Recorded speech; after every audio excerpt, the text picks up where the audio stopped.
आज मैं आप सभी लोगों को द्रौपदी के अक्षय पात्र की कहानी बताने जा रही हूँ। अक्षय का मतलब होता है जिसका क्षय अर्थात कभी भी नाश नहीं होता। एक ऐसा बर्तन जिसमें रखा गया भोजन सामग्री कभी भी समाप्त नहीं होता और आप अपनी मर्जी से जब जो चीज़ चाहें खाने की निकाल सकते हैं।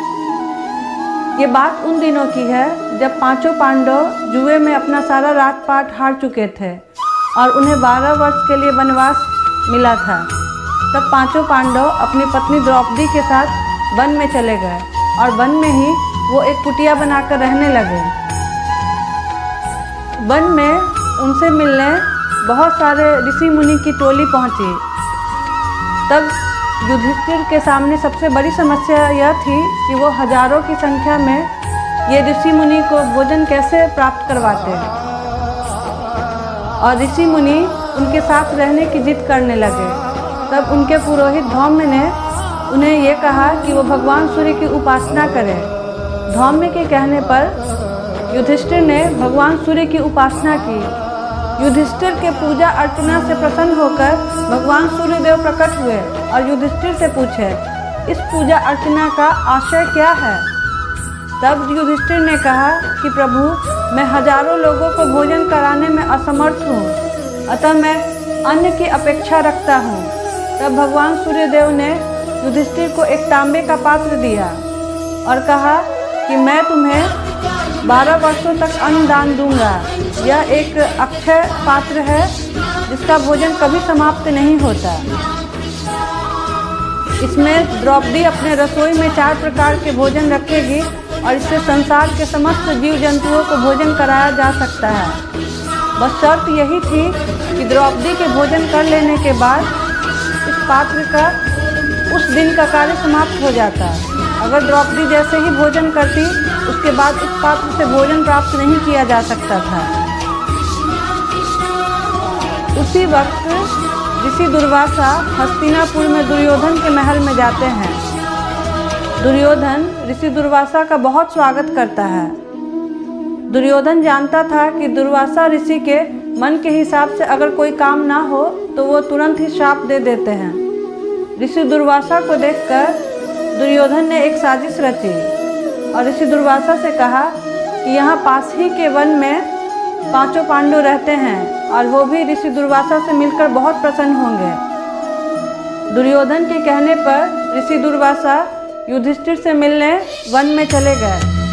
जब ऋषि दुर्वासा अपने शिष्यों के साथ युधिष्ठिर के पास पहुँचे उस वक्त 5 पांडव द्रौपदी सहित भोजन समाप्त कर चुके थे।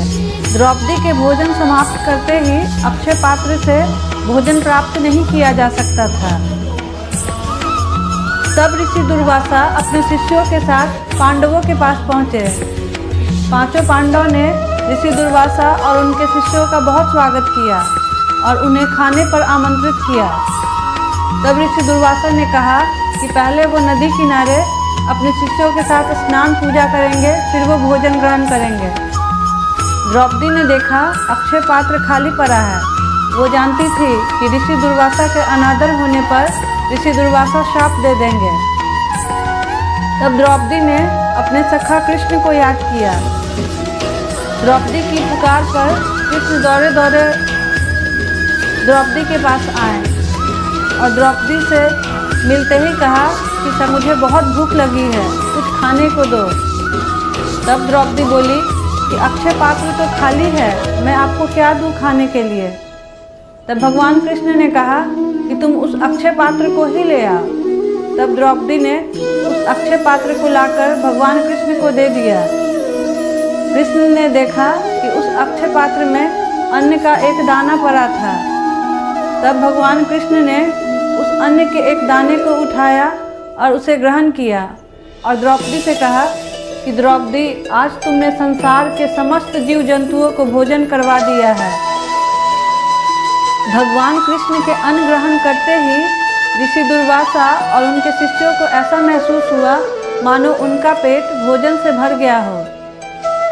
तब ऋषि दुर्वासा ने अपने शिष्यों से कहा कि अभी थोड़ी देर पहले मुझे बहुत जोर से भूख लगी थी, पर अब ऐसा मालूम हो रहा है जैसे मेरा पेट पूरा भोजन से भर गया हो।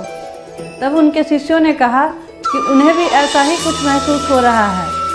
तब ऋषि दुर्वासा ने अपने शिष्यों से कहा कि अगर अभी पांचों पांडव उन्हें बुलाने आते हैं भोजन के लिए, तो वो अगर जाने से इनकार कर दे या फिर वहाँ जाकर भोजन ग्रहण ना करे तो ये पांडवों का अपमान होगा। ऐसा सोचकर ऋषि दुर्वासा वहाँ से चले गए।